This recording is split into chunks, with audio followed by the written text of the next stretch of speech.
तो hello everyone, welcome back to your own channel Prabuddh star classes. जैसा कि आप सभी लोग जानते हैं, मैं सुदीप सागर और आज बहुत ही अच्छा अवसर है। आज राखी का दिन था। इस राखी के पावन अवसर पे आज मैं फिर से आप लोग के बीच में एक नई हेडिंग के साथ आया हूँ, नई टॉपिक के साथ आया हूँ। और एक बता देना चाहता हूँ, ये टॉपिक आपकी क्लास 10th के लिए भी बहुत ज्यादा इंपॉर्टेंट है और क्लास 12th की जो फिजिक्स की सेकंड पार्ट है प्रकाश की चैप्टर, उसमें भी ये बेसिक के लिए बेस के लिए बहुत ज्यादा इंपॉर्टेंट है। चलिए आते हैं। इस टॉपिक का नाम है, आप लोग के बीच में मैं लिख देना चाहता हूँ, इसका नाम है प्रकाश का परावर्तन। चलिए दोस्तों, इसको समझने के लिए हमें समझना पड़ेगा कि सर परावर्तन क्या है। ज्यादा लेट न करते हुए हम टॉपिक को स्टार्ट कर। जैसा कि हम कहते हैं कि अपनी वीडियो को ज्यादा समय तक नहीं लेंगे, कम समय में अच्छे समझाने की कोशिश करेंगे। तो आप सभी लोग बने रहिए इस वीडियो के अंत तक। और आते हैं अपने टॉपिक पे, प्रकाश का परावर्तन। सर प्रकाश है क्या? सर सबसे पहले ये चीज समझना है। सर हमें समझने के लिए समझना पड़ेगा सर प्रकाश है क्या। सर तो हमें क्लियर पता है कि सर अगर हम आपको देख पा रहे हैं, आप मुझे देख पा रहे हैं, तो सर ये क्या है? प्रकाश हमारे लिए बहुत सहायता कर रहा है सर किसी वस्तु को देखने के लिए। समझ में आ रहा है? जैसे मैं आपको देख पा रहा हूँ, आप मुझे देख पा रहे हैं, आप किसी भी चीज को देखते हैं, तो सर उसमें आपको जो लाइट, आपकी जो प्रकाश है, वो आपको बहुत ज्यादा हेल्प करता है। चलिए आते हैं, समझते हैं कि सर प्रकाश क्या है। सर पहला चीज तो सर ये ऊर्जा का रूप होता है, क्योंकि हमें पता है जितनी भी चीजें हैं दुनिया में, जितनी भी चीजें हैं, सब के सब एनर्जी डिपेंड है। जैसे कि उसमें से एक हमारा पार्ट आता है प्रकाश, जो प्रकाश भी उसका एक बहुत बड़ा अंश है, ऊर्जा का भाग होता है। तो हम लोग बोल सकते हैं सर प्रकाश ऊर्जा का एक रूप होता है। दूसरा पॉइंट इसके लिए हम जानेंगे कि सर प्रकाश क्या करता है। सर हमें सहायता करता है। सर किस लिए सहायता करता है? सर किसी भी वस्तु को सर देखने के लिए हमें ये बहुत ज्यादा सहायक होता है। कौन? प्रकाश। चलिए इस लाइट से रिलेटेड हम लोग आज परावर्तन जानते हैं। परावर्तन को जानने के लिए हमें समझना पड़ेगा कि सर परावर्तन होता क्या है। चलिए सर इसको समझने के लिए समझते हैं। सर परावर्तन जो शब्द है, इसको इंग्लिश में कहते हैं रिफ्लेक्शन। क्या कहते हैं? रिफ्लेक्शन। सर रिफ्लेक्शन होता क्या है हमें जानने के लिए इसका इंग्लिश वर्ड समझना पड़ेगा। रिफ्लेक्शन का मतलब होता है सर बाउंसिंग बैक। क्या होता है? Bouncing back. अच्छा सर, इस बाउंसिंग बैक का मतलब क्या हुआ सर? इसको अगर देखा जाए तो आप धीरे रिलेट करिए अपने हर एक टॉपिक से। सर बाउंसिंग मतलब बाउंस करना, बैक मतलब लौट कर आना। जैसे कि आपको अगर आप बॉल लिए हैं, बॉल फेंक दी किसी दीवार पे, वो सीधे आ जाएगी। तो हमें एक चीज समझ में आया, वो गई, बाउंस बैक हुई, वहां से बाउंस किए तब यहाँ पर आई। तो बाउंस करना मतलब टकराना, और लौट कर आना, टकरा कर क्या करना? वापस आना। इसका हिंदी क्या हो जाएगा सर? टकरा कर वापस आना। चलिए तो इस चीज को हम लोग देखते हैं। सर ये किस बारे में बात कर रहा है? सर प्रकाश का परावर्तन बहुत बड़ी हेडिंग नहीं, बहुत ही आसान है अगर आप ध्यान से सुने तो।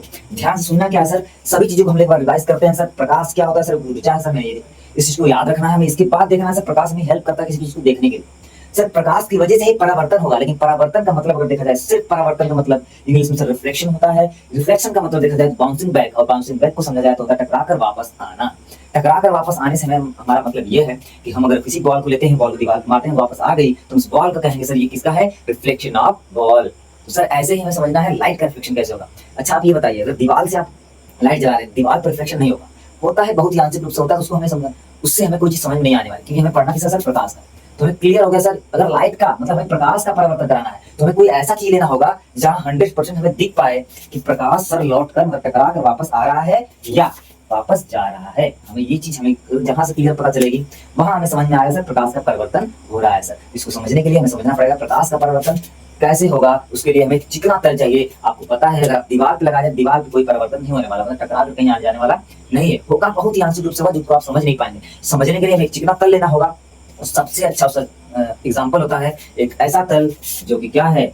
शीशा, जिसको कहते हैं कांच, जिसको कहते हैं दर्पण।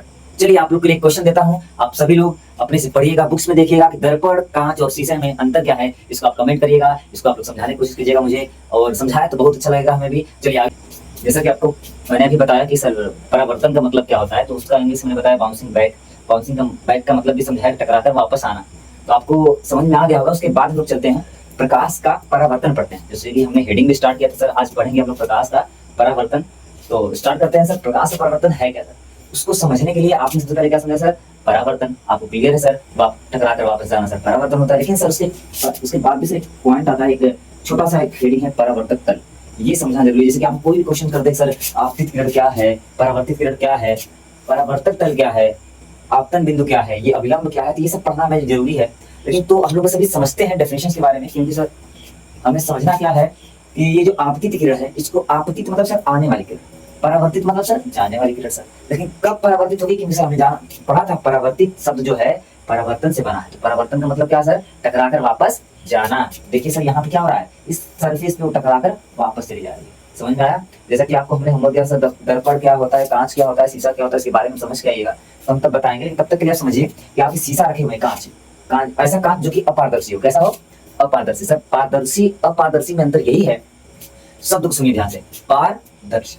पारदर्शी मतलब सर, दर्शी मतलब देखना, पार मतलब आर पार की बात कर रहा है। जैसे कि मैंने एग्जांपल लिया था आप लोग के लिए, या अगर आप बाजार में जा रहे हैं, कोई अगर मिठाई की दुकान देखते हैं, आप अगर रसगुल्ला उसमें देखेंगे तो मतलब सर वो कांच कौन सा है सर, पारदर्शी है, क्योंकि आप इस पार से उस पार रसगुल्ले को देख पा रहे हैं, लड्डू को देख पा रहे हैं, तो आप मिठाई देख पा रहे हैं, इसलिए सर वो कौन सा कांच है सर, पारदर्शी, मतलब देख पा रहे हैं आर पार।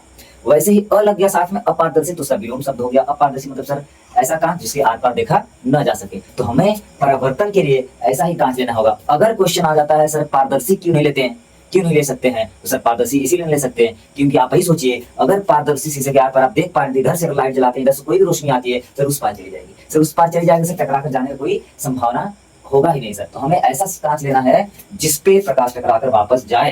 तो सर उसके लिए सर हमें कांच किस प्रकार का होना चाहिए सर, अपारदर्शी कांच। समझ में आया? तो सर प्रकाश के परावर्तन की क्रिया के लिए सबसे ज्यादा जरूरी सर क्या है, अपारदर्शी कांच। सर कैसा, अपारदर्शी कांच की जरूरत पड़ती है सर। अपारदर्शी कांच का सबसे आसान एग्जांपल है सर दर्पण, जो कि आपको पता है, आप घर पर भी अपना चेहरा देखते हैं, उस पर आप अपना बाल झाड़ते हैं, तो ये सब कुछ चीजें आप एक ऐसे कांच पे करते हैं जो कैसा होता है, अपारदर्शी। अपारदर्शी कैसे बनता है सर, जब उस कांच के हम लोग एक साइड क्या कर देते हैं, कलई कर देते हैं, एक तरफ पॉलिश कर देते हैं। जैसा कि मैंने एग्जांपल बताया था, अगर उस कांच के पीछे से आप अपना हाथ लगाते हैं, थोड़ा थोड़ा आपका चेहरा दिखना स्टार्ट हो जाता है, लेकिन अगर उसी को हटा दें तो सरफेस लड्डू दिखना स्टार्ट, या उस पार की चीजें दिखना स्टार्ट हो जाएगी।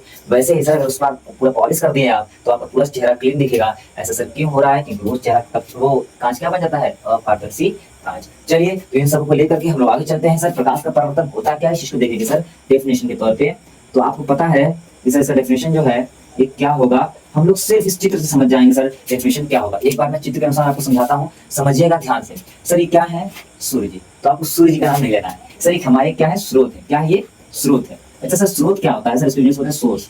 आप बहुत ज्यादा आप कभी पढ़ते होंगे तो एक शब्द यूज करते होंगे कि सोर्स, ये मेरे लिए ये सोर्स है, मेरा वो सोर्स है। कहते हैं कोई सोर्स नहीं यार, इसलिए मैं नहीं आ पाता हूँ, पढ़ने नहीं आ पाता हूँ, मैं जा नहीं पाता हूँ कहीं पे, लेकिन सर कोई सोर्स नहीं। सोर्स अगर शब्द आप यूज कर रहे हैं तो उसका हिंदी होता है स्रोत। और सोर्स का मतलब यही है कि जहां से आपको चीजें मिल रही हो।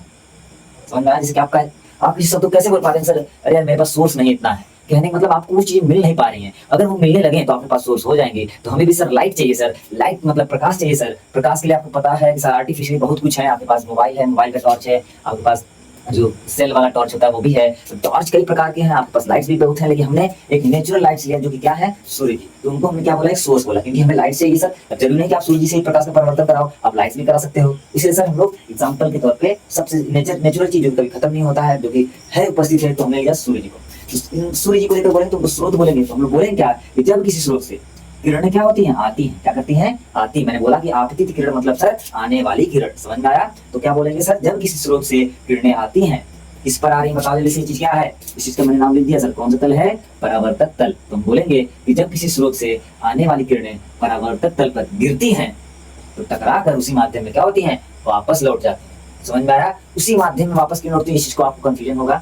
देखिए तो इसको हम क्लियर करते हैं। बॉल लीजिए, बॉल को दीवार मारी, सीधे आ गया हाथ में। तो ऐसा क्यों हो रहा है, क्योंकि ऐसा सर बॉल पर जाकर सीधे आ रही है। तो सर जिस किसी वस्तु को हमने लिया, कि हमारा बॉल एक वस्तु था, इसको हमने दीवार में मारा, तो जिस वेग में मारा, जिस माध्यम में मारा, उसी माध्यम में वो क्या होगी, लौटकर वापस आ गई। सर इसी चीज को हम लोग यहाँ पर भी बोले हैं कि आप देखिए जिस माध्यम से जा रही है उसी माध्यम से वापस चली जा रही है। तो हम बोलेंगे कि सर जब किसी स्रोत से आने वाली किरणें परावर्तक तल पे गिरती हैं, तो वो वहां से उसी माध्यम में टकराकर क्या होती हैं, वापस चली जाती हैं। इस पूरी क्रिया को कहते हैं प्रकाश का परावर्तन। तो मैं आपको लिख देता हूँ। सबसे पहले मैं बोला कि इस चीज को, मैं इस लाइट के सोर्स को, मतलब सूर्य जी को हमने एक सोर्स माना, तो लिखेंगे जब किसी स्रोत से क्या हो रही है, किरणें आ रही हैं, किरणें आ रही हैं, किस पे आ रही हैं सर, परावर्तक तल पे। बोलेंगे जब किसी स्रोत से किरणें, मैं आपको समझाने के लिए एक किरण का लिया हूँ एग्जाम्पल, एक किरण आती नहीं है, किरणें बहुत से होती हैं, तो लोग लिखेंगे किरणें आती हैं। तो जब किसी स्रोत से किरणें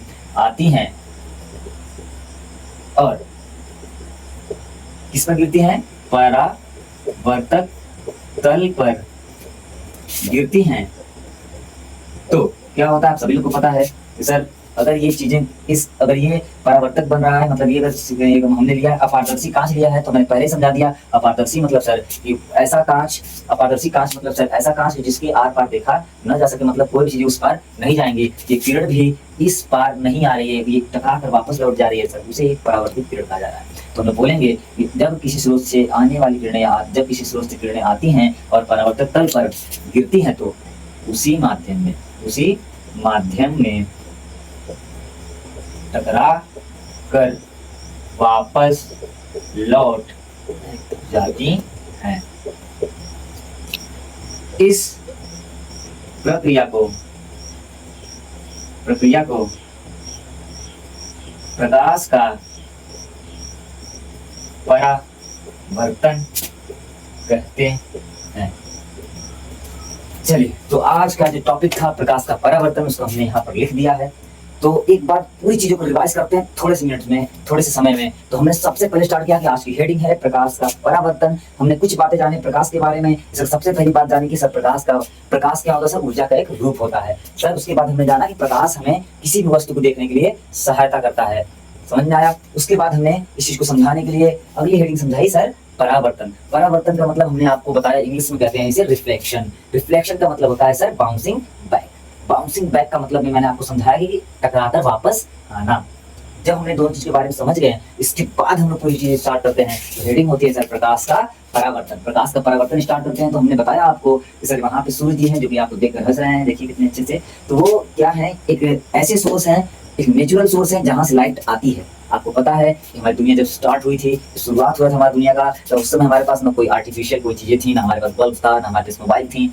तो वहां पे रोशनी देने वाले हमारे सूर्य जी थे। तो सूर्य जी की वजह से हमें आज कई चीजें पता चले। आज हम किसी चीज देख पाते हैं, दिन में आप टार्च लेकर घूमते नहीं है, वहां देखने का काम यही करते हैं। तो इसलिए हमने एक ऐसा एग्जांपल लिया, ऐसा सोर्स लिया जो कि नेचुरल हो, तो उसको हमने बोला एक सर प्रकाश का सोर्स। प्रकाश का सोर्स तो सर इसमें ये इंपॉर्टेंट है, इनके पास सर हमारा एक तल इंपॉर्टेंट है, एक सरफेस इंपॉर्टेंट है, जो कि सरफेस कैसा होना चाहिए सर? अपारदर्शी कांच का होना चाहिए, अपारदर्शी समतल कांच का होना चाहिए। सॉरी, यहाँ पर मैं कांच सर कैसा भी हो सकता है, लेकिन यहाँ पे आप बोल सकते हैं समतल कांच।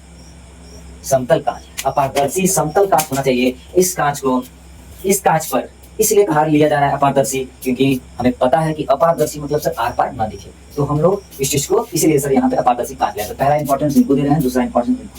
इसके बाद हमें सब क्रियाकलाप अपने आप समझ में आ जाएगी। यहाँ से किरणें आएंगी, यहाँ पे टकरा कर वापस हो जाएंगी। टकरा क्यों रही है, वापस क्यों जा रही है? क्योंकि ये तल कौन सा है सर? परावर्तक तल है। परावर्तक तल कैसे बना? क्योंकि सर जब हमने कांच लिया था, उसकी एक तरफ कलई कर दी। तो मैंने बोला था ना कि आप बोलते हैं किसी बाजार में देख रहे हैं कोई वस्तु, तो वो आर पार दिख रही है किसी कांच पे, लेकिन पीछे से अगर कलई कर दिया, हाथ लगाएं थोड़ा चेहरा दिखने लगा, पूरा कलई कर दें, हाईली पॉलिश इसको कर दें इस चीज को, तो चीजें हमें एकदम अच्छे से दिखने लगती हैं। तो सर वही चीजें यहाँ पे कही जा रही है सर। परावर्तक तल मतलब सर ऐसा तल, ऐसा समतल तल, किसका? कांच का। इसके एक तरफ हम लोग क्या कर देते हैं? पॉलिश कर देते हैं, तो वो तल बन जाता है परावर्तक तल। आपको पता है सर परावर्तक तल है, तो परावर्तन मतलब क्या? टकरा कर वापस ना। इसके किरणें आगे टकरा कर क्या जाएंगे? वापस हो जाएंगे। इस पूरी चीजों को मिलाकर हम लोग कह सकते हैं जब किसी स्रोत से किरणें आती